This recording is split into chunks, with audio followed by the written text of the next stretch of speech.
"Stop with the act," Dr. Owen Caldwell said.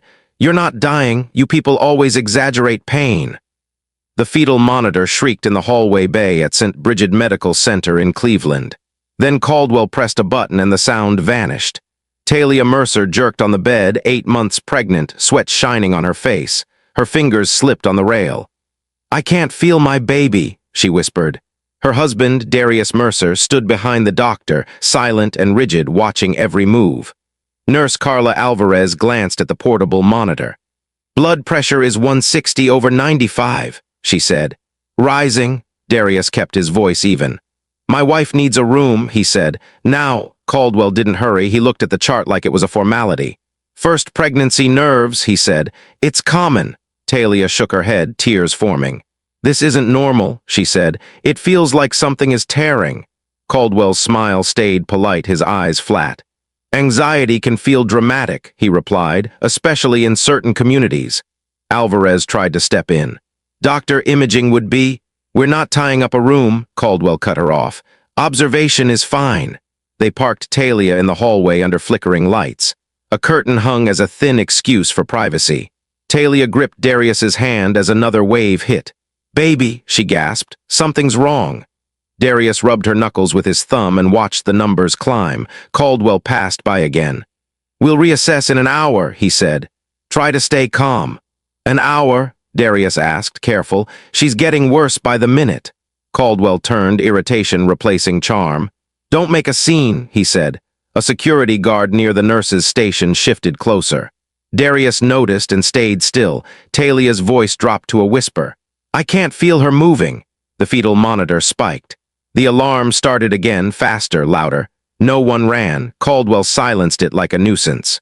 "Hallway equipment is unreliable," he said. Talia's grip weakened. Her eyes went glassy. Darius leaned in. "She's crashing." "Step back," Caldwell said. "Let professionals work." Talia convulsed. Blood pushed through the sheet, dark and spreading. Alvarez slammed the emergency button. "Code blue," she shouted. "Now." A young resident sprinted in, face pale, Dr. Evan Reed. He took one look at the vitals. "She needs OB," Reed said. "She needs surgery." Caldwell moved slowly, like time belonged to him. "Document my objection," he said. "This is an overreaction." Darius's restraint snapped. "She's bleeding out," he said. "Do something." Security stepped in as the trauma team rushed Talia down the corridor, blood dripping onto clean tile. Minutes stretched and twisted. A door opened. Reed returned, scrubs stained red, eyes hollow. "The baby's alive," he said. "Critical but stable." Darius's throat tightened. "And my wife," Reed's mouth trembled, one small headshake. At the nurse's station, Caldwell dictated calmly. "Outcome unavoidable," he said. "Complications despite appropriate intervention."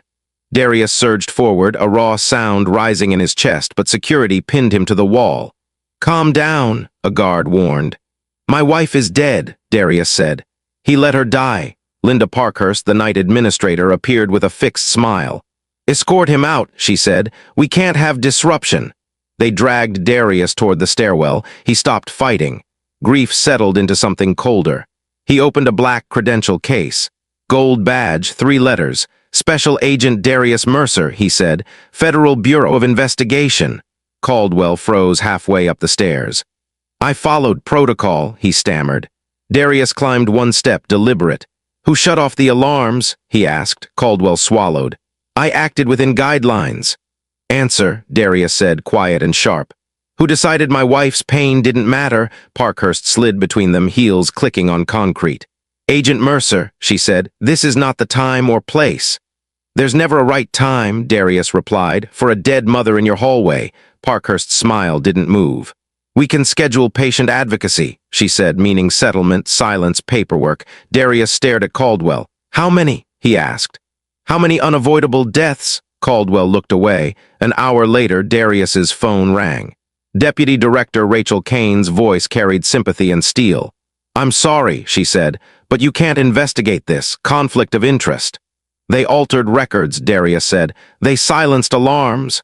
"Stand down," Kane ordered. "That's not negotiable." The call ended. In the nursery, Darius held his newborn daughter beneath cheerful murals that felt like a cruel joke. She had Talia's nose, tiny curls, warm skin. "I'm here," he whispered. Daddy's here. At home, dawn painted pale light across the kitchen floor. Talia's yellow running shoes sat by the door, perfectly aligned. On the table lay discharge papers and a confidential settlement proposal. The paperwork didn't match memory. They claimed the fetal monitor was normal until 12:45. Darius remembered alarms before midnight. Someone had cleaned the truth, but they left fingerprints. A knock hit the door. Detective Roy Gaines stood there with coffee and a practiced smile.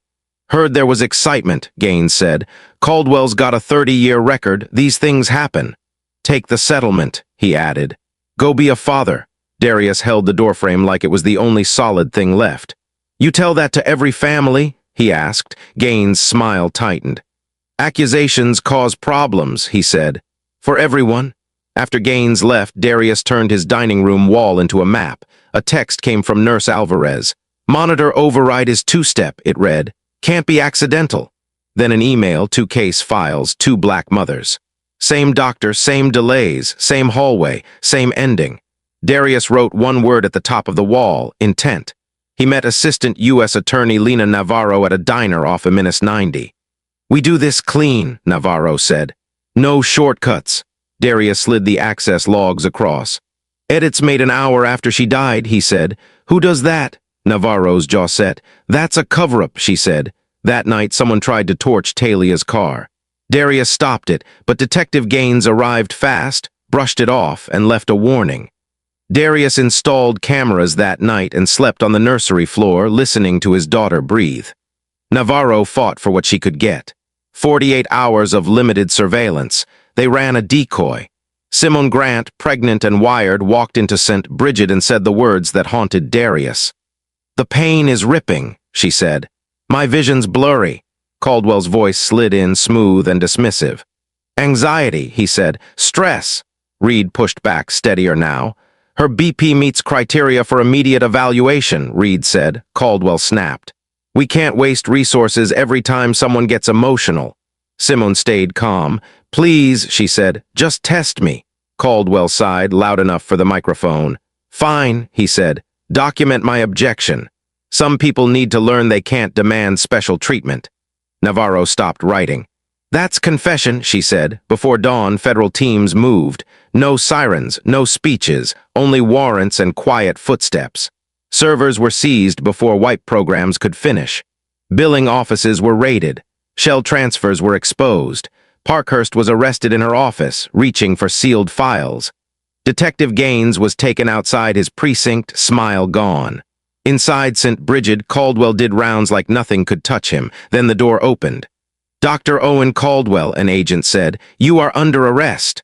Caldwell's voice rose, cracking. This is absurd, he said. I'm a respected physician. The cuffs answered him. In the lobby, cameras flashed. Staff whispered. Patients stared. Caldwell's eyes found Darius, not grief, consequence. Court wasn't loud, it was heavy. When the courtroom speaker played Caldwell's words, the room shifted. Families sat upright, hands clenched, faces wet but unbroken. Navarro laid out the pattern. Delayed care, altered charts, recorded bias, money trails. A judge who had blocked subpoenas resigned under the paper trail. Sentencing followed. The consent decree came with teeth. Mandatory escalation rules, independent review boards, real consequences. It was paperwork. But it was the kind of paperwork that keeps mothers alive. Months later, a clinic opened on the east side. The Talia Mercer Maternal Care Center. Nurse Alvarez cut the ribbon with steady hands. Darius stood in the back with his daughter against his chest. On a quiet evening walk, he adjusted his child's hat and spoke into the soft fabric. Your mother should have come home, he said. He swallowed once. So we made sure someone else will, he kept going.